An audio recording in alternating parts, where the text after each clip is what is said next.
Welcome to the Frazley Report, a short news report by me, Frazley, the Awesome Gnome, to deliver your World of Warcraft news.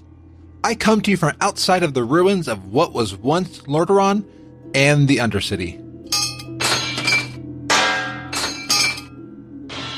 There are certainly a lot of shoulder pads around me. No bodies or anything, just many neglected shoulder pads. They look like armor the Horde would wear. Very weird. It has been a wild week.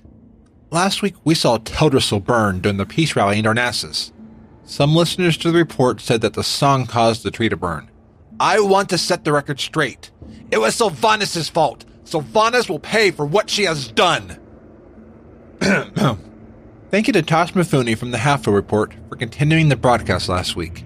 I was in a rush to get to safety and help as many as I could get out of the city. It was nice to finally meet Eamon after hearing them on your broadcasts. I'm glad that his report got to you using my engineering skills. Sometimes, though, it blows up in my face. But thankfully it doesn't explode on purpose like goblin technology tends to do. Goblins. Anyway, back to my report. Today I was summoned by my King Anduin to meet them in Stormwind. I guess I didn't read the courier's note accurately, as I ended up going to Stormwind Keep. I walked in and Anduin wasn't anywhere to be found. Unlike the earlier summons, when the Legion invasion began 2 years ago, I walked in and he was right there. And you know the other weird thing? I didn't see a servant. But Ed Laurel was there and kept insisting I was getting his name wrong. Finally, he gave up arguing with me and told me that Anduin had asked to meet me in Stormwind Harbor. I rushed on over to meet the king.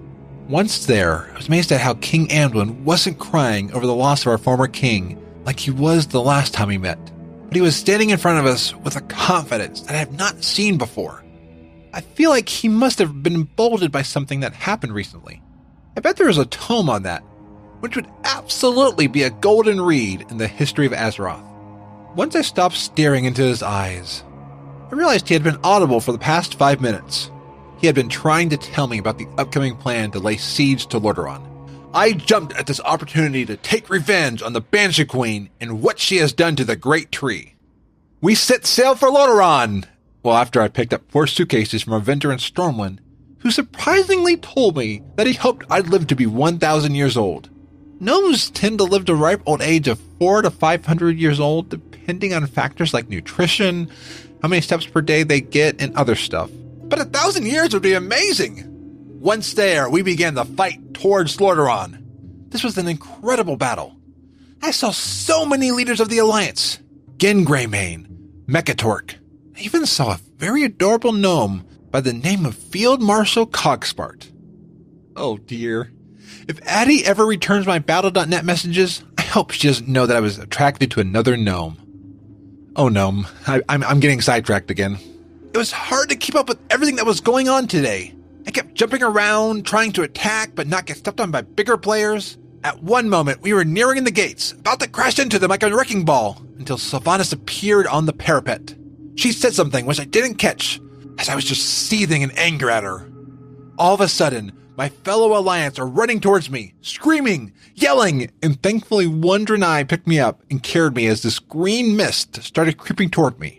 My friend Silverbolt, who is here as part of the branch of the Alliance army called the Worgen's Howl, told me that it was the Blight. It's the same plague that was cast onto the city of Gilneas. We all thought everything was lost, until out of nowhere, Jaina Proudmoore showed up in a flying ship. I mean, this wasn't an airship. This was a ship that was on the water, or supposed to be on the water, but it was flying by the power of arcane magic. Jaina is awesome.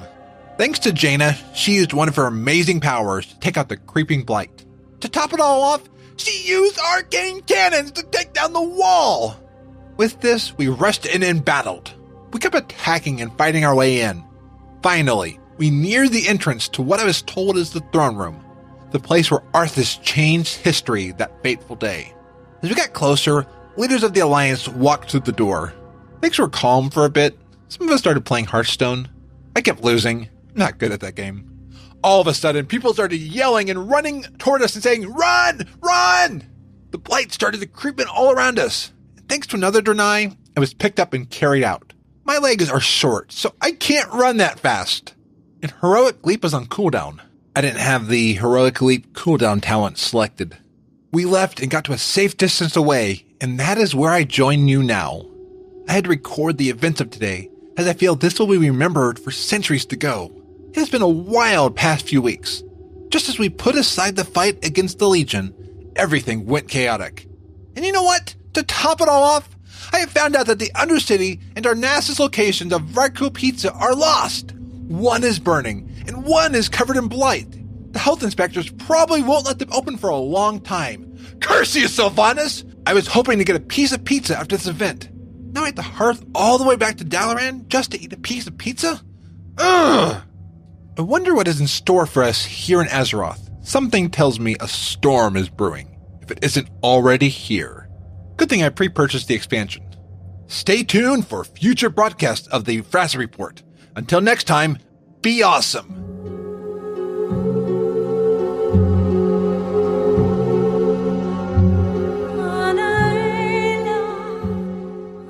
The Frazley Report is a fan podcast that covers Blizzard games. We are not affiliated with Blizzard Entertainment, Inc. Views expressed by the host and guests are their own. Some of the art, music, and sound effects come from Blizzard games and are owned by Blizzard Entertainment, Inc. No copyright infringement is intended.